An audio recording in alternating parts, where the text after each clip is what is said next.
ગુજરાત પ્રવાસન નિગમે statue of યુનિટીની શોભામાં ચાર ચાંદ લગાવવાના હવે એક વધુ કદમ તરફ પ્રયાસ હાથ ધર્યા છે। પ્રવાસીઓને વધુમાં વધુ સુવિધા આપવાના હેતુથી પ્રવાસન નિગમે હેલિકોપ્ટરની સુવિધા ઊભી કરી છે। મહત્વનું છે કે ગુજરાતમાં પ્રથમ વખત હેલિકોપ્ટર રાઇડ શરૂ કરાઈ છે। તેવામાં પહેલા દિવસે 55 પ્રવાસીઓએ આ રાઇડ બુક કરાવી।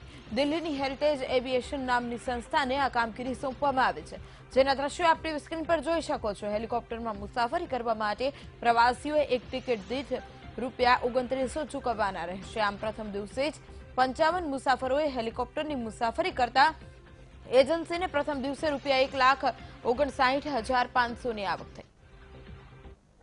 આજે અમે હેલિકોપ્ટરમાં બેસી અને જે રાઉન્ડ માર્યું એની અંદર અમને સરદાર વલ્લભભાઈ પટેલનો જે નજારો જોવાનો મળ્યો અને આજુબાજુનું સીન સિનેરી જોઈ અને એ સીન સિનેરીની અંદર અમને બહુ જ અદ્ભુત અનુભવ થયો છે અને આવું આ પહેલી વાર થઈ રહ્યું છે, તો અમે એમ કહીએ છીએ કે બધી પબ્લિક પણ આનો લાવો લે અને આ સીન સિનેરી જોવે અને સરદાર વલ્લભભાઈને ત્યાં નજીકથી જોવે તો ઘણો આનંદ આવશે। हाँ, ये हेलीकॉप्टर सेवा हमने गुजरात गवर्नमेंट के सपोर्ट से आज से शुरू की है और इसका मकसद है कि यहाँ पे ज़्यादा टूरिस्ट को अट्रैक्ट करना और एक पैसेंजर का यहाँ पे एक फेरी का 10 मिनट का जो हम राउंड दे रहे हैं, जिसमें सरदार सरोवर डैम दिखा रहे हैं और स्टैचू ऑफ यूनिटी का एक राउंड करा रहे हैं। इसमें हम लोग 10 मिनट का वो ट्रिप दे रहे हैं और इसका रेट है ₹2,900 इंक्लूडिंग।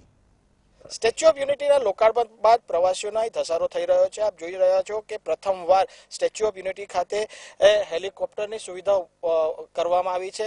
અહીંયા હેલિકોપ્ટર એક લાવવામાં આવ્યું છે, ખાનગી એજન્સી દિલ્હીની એજન્સીને અહીંયા કામ સોંપવામાં આવ્યું છે અને પ્રવાસન વિભાગ અહીંયા હેલિકોપ્ટરથી પ્રવાસીઓને એરિયલ વ્યૂથી નજારો બતાવી રહ્યા છે, સરદાર સરોવર ડેમનો નજારો બતાવી રહ્યા છે અને સ્ટેચ્યુની આજુબાજુને ફરતે એક ચક્કર લગાવી રહ્યા છે। આમ પ્રવાસીઓ માટે આકર્ષણનું એક સ્થળ બની ગયું છે અને પ્રવાસીઓને એક એરિયલ વ્યૂનો પણ નજારો જોવા મળશે। Praveen Patwari, VTV news, Narmada.